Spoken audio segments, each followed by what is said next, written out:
Hey, good morning. It's Al from Boston. I am doing something very special today. I'm doing a biography video, if you will, on Ken Griffin, Kenneth Cordele Griffin. It's an introspective look at this titan. I want you guys to pay close attention. I'm going to be putting up some biographical information, and I want you to just get an understanding of who this man is that we are up against, and his values, and of course the values of Citadel. And I think we're gonna have some fun. Please share this. Share this with the GME community as well as our own. This is going to provide some value. All right, so let's kick it off. All right, so this is Ken Cordele Griffin. He was born to Catherine Alice Gratz Griffin, who is 74 years old, and Donald G. Griffin, 75 years old. October the 15th, 1968, in Florida. We have no date, or I'm sorry, no place where his birth certificate can be found. So we just know he was born in Florida to Catherine, or she's known as Kathy, and Don Griffin. Now they're divorced. They have a couple of kids. Ken's one of them. We're still trying to wash out some of the details. We know he has a sister named Kelly. His father worked for General Electric. He was a production manager, and oftentimes they would travel all across the country as General Electric became the powerhouse it was. He grew up in Boca Raton, though, in Florida, and he had extended stays in Texas and in Wisconsin, where his dad, being a employee of GE, was sent out to do these extended term missions as a production manager. So I thought that was interesting. Back to Boca Raton Community High School. This is where really Ken's um, academic career really blossomed. His father was a very smart man, from what I'm told. His father understood efficiency. They were both very smart people. They both came from very good families. And what I can tell from Boca Raton High School, he was a captain of his high school math club, and he was very smart from the beginning. He wasn't a guy that inherited, you know, um, you know, just all this money. No, no, no. Well, he had money. His family had money, but he was smart. He was a very quick guy. He knew mathematics very well, and he excelled at it. But he's got this formative childhood. But what really drove Ken Griffin, the man, and Citadel, is not his parents. It's not his mom and dad. It's actually this woman right here, Genevieve Kush Gratz, born in 1911. She recently passed away. Actually, she passed away in 2010. She is the powerhouse, driving force behind Citadel. Let me tell you a story about this woman. This is an extraordinary woman. I can honestly say I've never. I mean, this is one of those American dream type things. This is pull your bootstraps up kind of story. Um, so she was married to Wayne Gratz, um, who has an oil company, who owned an oil company on a farm in Libertyville, Illinois.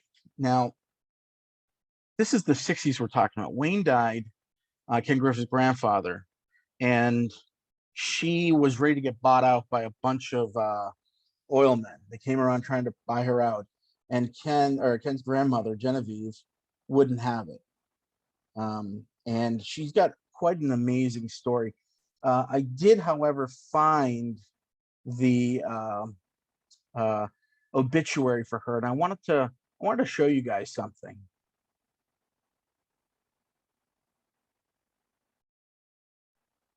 Okay, guys, this is his grandmother's obituary. It has a brief biography about her and so on and so forth. Very interesting stuff. Uh, Gazer media biography and all that stuff. But like I said, her husband died, Wayne, 1963. We're talking the early 60s, where early onset of feminism and all that stuff. She was left two businesses, and it's incredible. But she did an incredible job of keeping it together. Look at this little blurb that I read. Five men, beautifully dressed, arrived from the Continental Illinois Bank in Chicago, saying that Wayne had left the property in trust. They had a buyer for our oil business, and if I would please sign the dotted line. 30 years, long, fun-filled passion swirled in front of me. I casually looked up and I said, "Not one of you knows an oil can from a soup can. I will keep the business. If I fail, I will solve my own problems." I thought that is a very, very ballsy thing to say for a woman in the 60s. And it's just incredible. This woman is an inspiration. This is where Ken draws that never quit attitude from. This woman right here. She is that driving force behind Citadel. I'm convinced of it. And later on, we read she liked, uh, like she did as a mother, she strove to impart her values and principles upon her grandchildren. She believed that integrity, honesty, and hard work were the bedrock of success. She saw that to her daughters, and her grandchildren graduated from college. And it goes to an Irish prayer and everything else. Guys, this is the person that Ken Griffin learned everything from. This is the driving force, the matriarch of the family, of his mother's side, of course. His father's side, not so much. But this woman here is the force. So she sat Ken Griffin down at one age and, you know, gave him the life story, her life story, and said, "Hey, this is how you win. This is how you beat everybody. You just keep going. You keep going until somebody breaks." And it's incredible. I think it's one of the most beautiful stories I've ever read. Running two businesses in a time where women were, still pretty much, there wasn't that feminist movement, none of that stuff. She took it on her own. But the fact that she imparted this knowledge to Ken Griffin is why we are fighting, why he continues to defy all odds, and he continues to fight. And I respect Ken Griffin's chutzpah. I respect that he had a good pedigree, came from a good pedigree, and he's a formidable enemy, and I appreciate that about him. So let's continue on with the biography, and we'll talk some more about her later. Okay, let's talk about adolescent and formative years. So we know he was the captain of his high school math club. He was extremely smart. He was not an alpha male. Okay, he simply wasn't. He was smart, and I would say he was a sigma. It's about as smart or as strong as an alpha, but not. He was smart, and I would venture to say he was on the spectrum of some way. If you listen to Ken Griffin talks, there's something off about his way he completes sentences. I don't know what that's from. I don't know if that's stress, but I would say because of his intellect that he's probably on the spectrum somewhere, being how smart he is. I just don't know. But we do know that he has a sister named Kelly. That's one of his siblings. We don't have positive ID on the other folks. They just seem like they're all over the place. We don't know who's who. We just know that he has a sister named Kelly, and that's it. He had a beautiful high school sweetheart named Catherine Weingart. They got married, and they didn't have any kids. We'll talk about her after. What makes Ken dangerous was he had this intellect early on, and he was at the right time, at the right place, in the right moment of history to capitalize on some major things.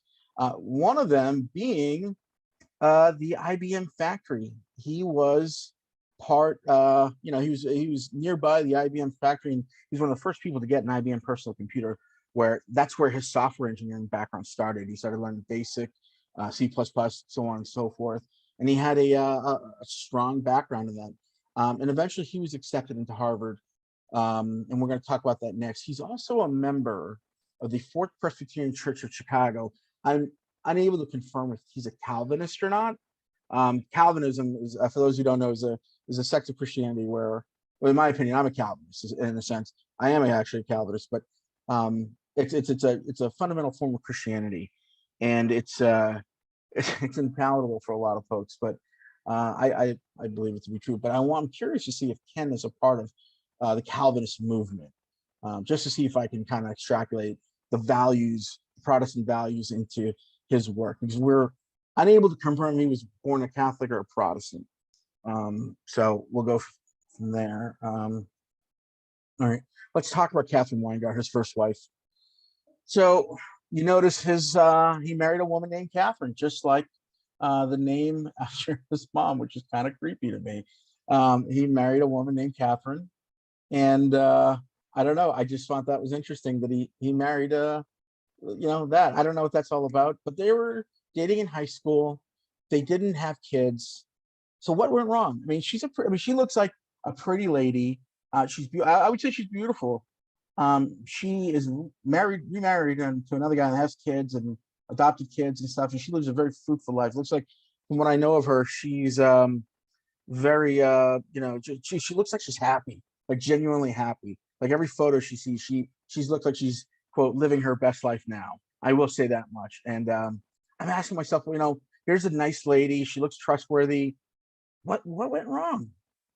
Well, I think what happened is when Ken came into this money, this exuberant amount of money, like a lot of guys do, they think they can do better. There was a reason why these two got married.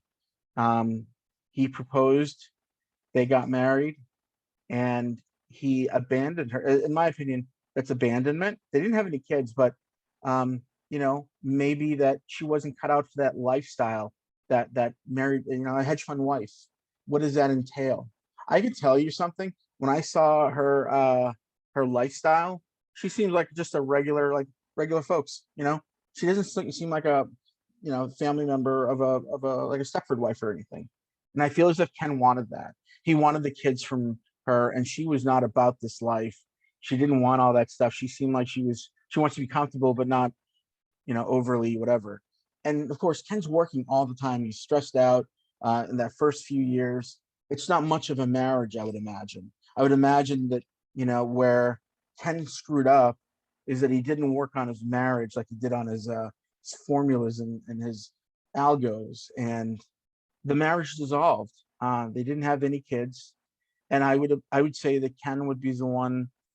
He wasn't the one that initiated the divorce. It was probably Catherine, because we see this person emerging after this first divorce. I think Ken wanted children in a very, very bad way in the beginning, and I think this divorce scarred him, caused him trauma in a deep visceral sense. And I think he became angry, but there was also an air of desperation for kids. He's got a brilliant mind, but he hasn't found the real joys of life, the wife, the children, the home, the simplicities of life, and the joy that it brings. He was too enamored with money and wealth and those things. And that's what we find about Catherine. Catherine is like a mom. She's a soccer mom. There is a certain comfort to coming home to a wife who's got dinner ready, and the kids are home and they're playing, and there's a normalcy that Ken was looking for. He didn't find that through Catherine, and I would venture to say she probably said, this isn't for me. I don't see my husband. He could be doing X, Y, and Z. Because, Ken was in the hedge fund business during the time where it was Jordan Belfort and all those clowns and the cocaine and the prostitutes. I think he was smarter than them. I don't think he probably engaged in that kind of behavior, the drug use and stuff. Was he committing adultery? I don't know. I don't believe so. Usually guys like them typically don't do that stuff. When you look at his pedigree, his family was intact until very recently. His family, his father and mother, we know that they're divorced, but it wasn't until later on that they got divorced. So when he grew up, he used that as the framework of what marriage should be. And that's what he was looking for, but he didn't get. All right. So enough of Catherine. Let's talk about Harvard. All right. So he majored in economics. I went to the university. I couldn't find out what house he belonged to. It's probably Adams, I would say. I would venture to say it was probably Adams. But he discovered quantitative models. The stuff that he was doing at Harvard on the side, these quantitative models, he found out he could price options, convertible bonds, and equity warrants back in the 80s, late 80s. And what did he do? He set up a satellite link at his house or at his dorm, and he was trading. He was fucking trading from the dorms. This is a guy that was, a freshman, a sophomore, and he had a satellite. He had them put up a satellite so he can trade options from his house. and I have to admire that. That's respectable in my book. But in the beginning, he wanted to go into private equity. It never happened for him. He found different strategies. He was one of the first guys that brought these quantitative models to Wall Street, because Wall Street didn't see the right side of it. They were just starting to modernize and technologically become more technologically advanced, because the movement known as software was slowly creeping into Wall Street. In one of his interviews, they talk about Ben Rosen, the guy that was preaching to all of Wall Street, saying, "Hey, there's this thing coming up, you guys. It's called Excel. It's going to change the way we do business. Get ready for it." And to some degree, some guys were ready for it, some guys weren't. And Ken was in during those times. He was one of the early guys that got in this hedge fund business. And it was an interesting time for him.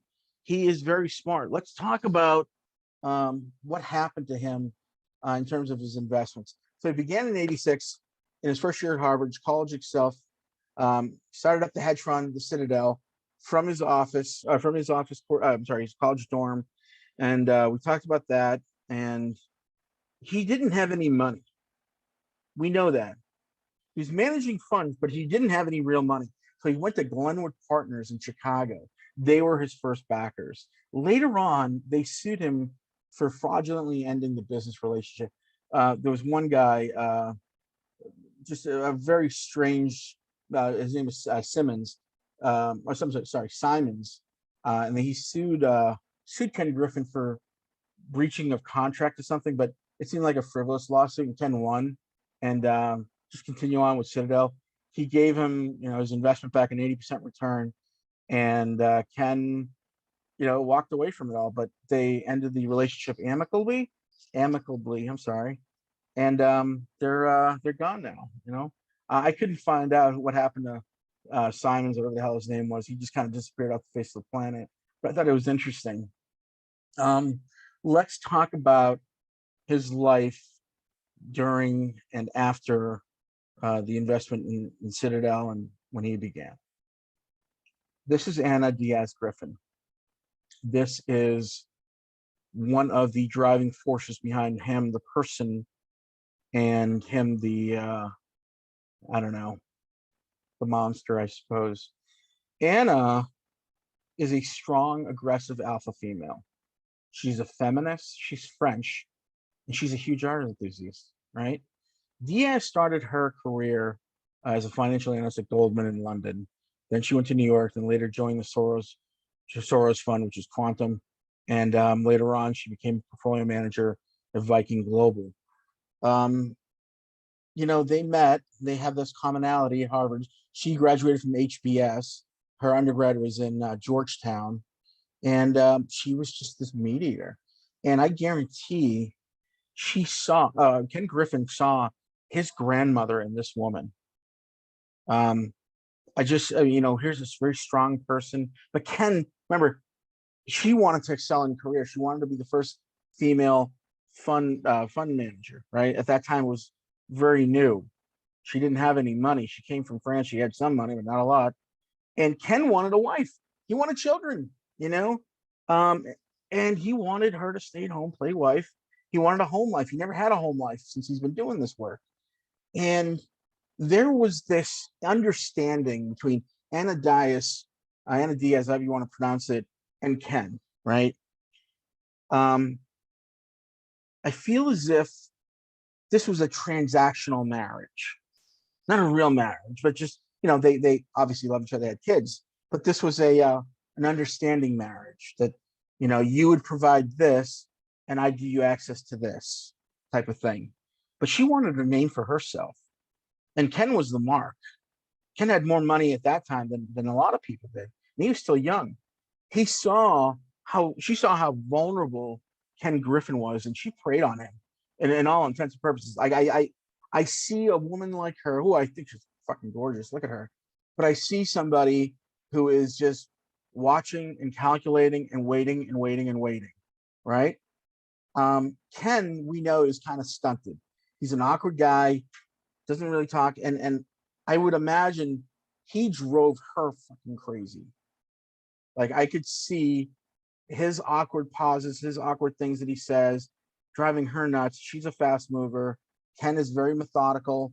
He's going through all the line by lines and that OCD personality. Well, she's a little bit different. You know, it was transactional though. I guarantee it. You know, she wanted to make a name. Okay, I'll give you the kids. I want to be able to do whatever I want and start my own thing and be as famous as you. And there was an inequality in the marriage, a marital inequality, because, you know, there was a lopsidedness. Ken has gone through the divorce, and here he sees an aggressive female, and, you know, okay, I got to protect myself. 3 days before they were going to get married, Anna rather, gets slapped with a prenup where she responds with "fuck you" and "fuck your prenup" 3 days before the wedding, and that's when that massive fight ensued and that bedpost incident occurred. Right, that's when all that shit went down. You know, but Ken Griffin, during the divorce, of course, they're divorced now. Ken Griffin won during the divorce. The prenup that he made her sign was ironclad. So our boy here slimed through, and you know, she made a little bit of money throughout the divorce, not a lot really, just whatever. But interestingly enough, Anna Diaz founded Aragon, and it was seeded by Julian Robertson of Tiger Management. What is interesting to me is the name of the fund, Aragon. That is just a interesting thing to me. I don't know why. How many of you guys remember your ancient, not your history, but your history? Catherine of Aragon was the wife of Henry VIII, and I don't know why, but I just thought it was funny that Henry VIII sent his wife Catherine of Aragon away, divorced her, changed his entire life around, including his faith, starting the Church of England, and divorced her because she couldn't give him any children. And I started to think about that. So there's Catherine, his mother, Catherine, his wife, and this reference to Aragon. I thought that was very strange. I thought that was very interesting as well. I don't know what happened to Catherine of Aragon. I think she was ever remarried or not, but she was banished, and she went back home. You know, she was the you know, the relative of the monarch in France. I think it was her father or uncle. I don't know. But nonetheless, I thought that was interesting. I thought you'd like this as well. Let's talk about investments. So we talked about the Glenwood partnership where he got his seed money. Let's talk about today. So Ken Griffin's worth about 20 billion, right? He is involved in philanthropy, PACs. He got his love for art through Anna. Anna had culture. She was French, okay? She brought sophistication to Ken Griffin. Ken Griffin was kind of a schmuck from Florida and Illinois and didn't really have any sophistication. This woman and her French charm and her dignity was the driving force behind his art collection. She knew what she was doing. He, not so much. Ken was kind of a schmuck in that sense. This woman had taste, she had sophistication, and at all intents and purposes, Ken was kind of just getting walked over. I would say that's just, you know, the way I see it. But they had 3 kids together, and they're their names right there. Very nice kids. Net worth. Okay, so they own multiple homes together, multiple pieces of art, hundreds of millions of dollars in art. They have influence in the highest levels of government in multiple countries. But, you know, as everybody knows, Ken made a mistake, or one of his people made a mistake and screwed up. And the one thing I learned in this business so far is that the market makes fools out of all of us, including Bernie, including this guy, and Ken, and everybody else. He makes us all fools. That's what I've learned from this. Didactically, this is what I learned, that, you know, he learned some things from his wife. He learned some things from his grandmother and his mother, but he couldn't correctly apply everything together to have a successful life. He could have done a lot. He could have had the mom dad relationship and the kids and all through this woman, but he screwed it up. So he upgraded and got this woman who was too much for him, who was too smart, who was too cunning, and she ran the show basically. And then Ken, being kind of a pussy, if you will, had her sign the prenup. I think that is what messed this marriage up. When you force your wife to 3 days for a wedding to sign a prenup, it tells me that you think this is gonna fail. So during the time where they were dating, he could have left the marriage, he could have, or the engagement, the relationship, and walked away scot free, but he didn't, because he's a pushover. Remember that part I said he was Sigma. Um, she just wanted to do something great with her life. She has ambitions, and I'm not blaming her for that. She saw a mark, and Ken was it, and it is what it is. She made out at the end. But I think after these 2 divorces, Ken has lost his humanity to some degree. I think he's narcissistic, he's hubert, and I think a part of his soul is shut down because of the pain. I think, I've said this before. I use as an example, leprosy or Hansen's disease is called today, is not, when you rub your fingers or your face off, your body parts fall off. That's not what leprosy is. It's the deadening of the nerves, where you're dead in certain parts. And to some degree, his conscience has been quietened. I can't speak this morning. Has been quieted down. He's numb. He's built an immunity to his conscience, if you will, and he's able to do these things, the criminal acts that we've seen so far. And that's what Ken is all about. And this is the closing prayer to his grandmother's obituary. I thought this was very nice. It's an old Irish prayer. There's a time to work. It's the price of success. Take time to think. It's the source of power. Take time to play. It's the secret of perpetual youth. Take time to be friendly. It's the road to happiness. Take time to love and be loved. It's the privilege of the gods. Take time to share life. It is too short to be selfish. Take time to laugh. Laughter is music of the soul.